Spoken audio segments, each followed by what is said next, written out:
it's Nicole, also known as the King's Daughter, and today I am so excited to introduce you to Cal. Well, he's actually Kalkidan Asefa. Did I say that right? Mm-hmm. Yeah. Awesome. Now, I had a chance to look at your pictures, and I can tell you this much. The vibrancy, the passion that comes through that is what draws me to, you know, all that you've put out there, and I really wanted to talk to you personally. So this is a real honor. Nice to meet you. Oh, thank you. Without even going any further, can you tell me exactly what is your passion? What drives you, Cal? My passion is art. My passion is painting. It's creating images that give strength to myself, to my people, and to everybody, actually, anybody that sees it, really. I just want to make uplifting art. I know, and I was wondering about that in terms of the color. Like I keep referring to it because for me personally, like it does pull something out of me, gives me a lot of energy. So, is there a reason why you use a lot of color? Is there something behind it? Yeah, absolutely. I mean, I was studying color theory in school, and when they were telling us about the colors and the way that they make you feel, I was really captivated about colors that can, kind of make you feel uplifting, make you feel happy or calm. Yeah. Those kind of feelings are more what I try to go with my paintings. That actually works, I tell you. You know, we had a little chat prior to starting this interview, and you were telling me what actually got you started. And what I thought was interesting was the fact that you didn't even know that was what you were supposed to do in terms of like your gift. Yeah. How did that come about? Well, I mean, I didn't know because it wasn't described as something that you could actually do. It didn't seem feasible. Mm-hmm. So, but in terms of how that came about, a teacher recognized it when I was in grade 8 and was like, you really need to go into this art program. You need to audition in high school time. So I ended up doing that just because that person recommended it for me. I Right. really didn't know what I wanted to do at the time. That's pretty cool because what I thought was interesting too, you mentioned the fact that your art teacher didn't even notice that you had this talent. Tell me about that. Yeah, That was pretty well, cool. I mean, my art teacher was failing me at the That's time, cool. which was really hard. Yeah. Because I liked art actually, but I wasn't focused, and I know that.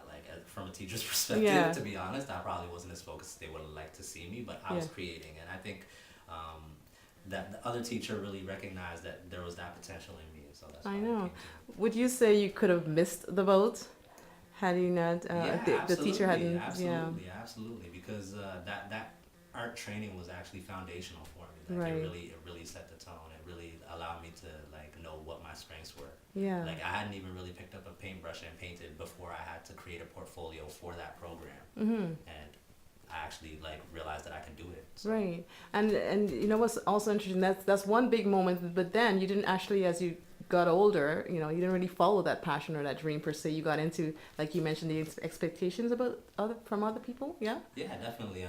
I mean, my family wanted me to go to school, and that's understandable. Yeah. And I definitely tried, and I did. And at the same time, I knew that wasn't what I wanted to do, though. So I kind of felt like some sort of emptiness. Exactly. Yeah. I'm a strong believer in finding your gift. So what was that turning point for you when you realized, okay, I've done everything I've wanted to do and I'm still not happy? What was that pivotal moment for you that you decided, art is it? Well, there was a loss in my family, which was really hard as well. There was just the fact that I generally wasn't satisfied with the things that I was doing, and I had tried many different jobs. So it really came down to trying to prioritize my life, thinking what do I want to spend my days doing when I look back at it, Exactly. And I find when you deal with things like a loss in the family, it puts things in perspective. So. Right. You realize time is limited. Yeah. Yeah. There's somebody watching today that's probably stuck in that mindset or expectations of living up to other people's expectations. What would you tell somebody like that should really follow their passion? I would say that you should definitely do what it is that you're meant to do on this earth. And if it seems like you can't do it, you should still try, because it's better to have tried and not succeeded than to not try and have to look back at the regret. I would also say a lot of us do things for other people because we're afraid of disappointing other people, Right. or we're afraid of losing those people in our lives. And I would say when people really care about you and they see you doing something you're passionate about and they see you succeeding, even if you don't succeed, they see you doing something, they support you. Yeah. That's what I found myself. I thought this was going to be so hard, and I've gotten more support than I could imagine. So. That's amazing. Thank you so much. Now your name is Asefa, Kalkidan Asefa. Yeah. And I'd like you to say your closing statement. Say, I am Cal, and your full name, and I'm on the rise. All right. My name is Kalkidan Asefa. am on the rise. That's right. Thank you so much.